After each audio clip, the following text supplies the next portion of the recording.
Manny Pacquiao, panalo sa kaso laban kay Bato de la Rosa sa tulong ni Raffy Tulfo.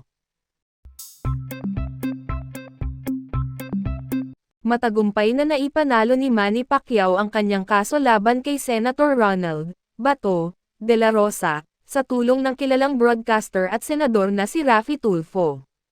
Ang desisyon ng korte ay nagbigay hustisya kay Pacquiao matapos mapatunayang may kaugnayan si De La Rosa sa kontrobersyal na insidente ng pambubugbog sa dating boksingero at senador.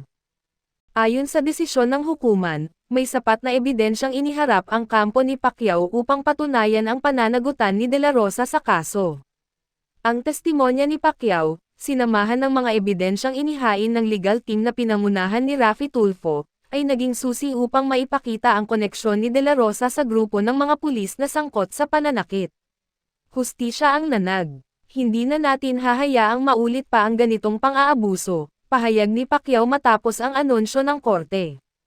Samantala, pinuri ng publiko ang aktibong partisipasyon ni Tulfo sa kaso. Bilang isang senador na kilalang tumutulong sa mga inaapi, hindi niya itinangging personal niyang sinuportahan si Pacquiao sa laban nito. Ang kaso ni Manny ay laban ng bawat Pilipino na nagnanais ng hustisya. Ginawa ko lang ang nararapat, ani Tulfo. Dagdag pa niya, ang tagumpay na ito ay hindi lamang tagumpay para kay Pacquiao kundi para sa lahat ng mga biktima ng pang-aabuso ng kapangyarihan. Sa kabilang banda, nagpahayag ng pagkadismaya si De La Rosa sa naging desisyon. Aniya, ito ay hindi pa ang katapusan. Mayroon pa kaming legal na hakbang na maaaring gawin. Balak ng kanyang kampo na iapela ang desisyon sa mas mataas na korte, sabay iginiit na ang mga ebidensya laban sa kanya ay di umano'y kulang at hindi sapat.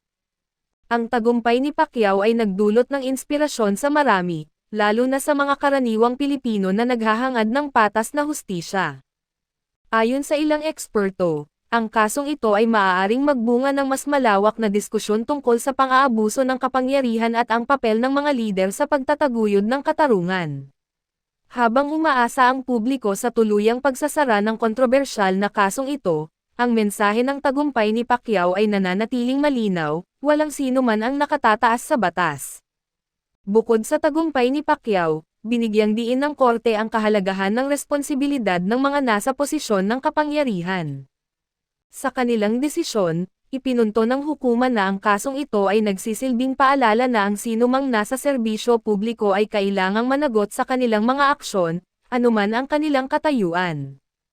Sa kabila ng popularidad ni De La Rosa, naging mahalaga ang pagtutulungan ng kampo ni Pacquiao at ni Tulfo upang mailantad ang katotohanan. Ito rin ay nagbigay daan sa paglalatag ng mga panukalang reforma para sa mas mahigpit na pagsubaybay sa mga tagapagpatupad ng batas upang maiwasan ang pang-aabuso ng kapangyarihan sa hinaharap.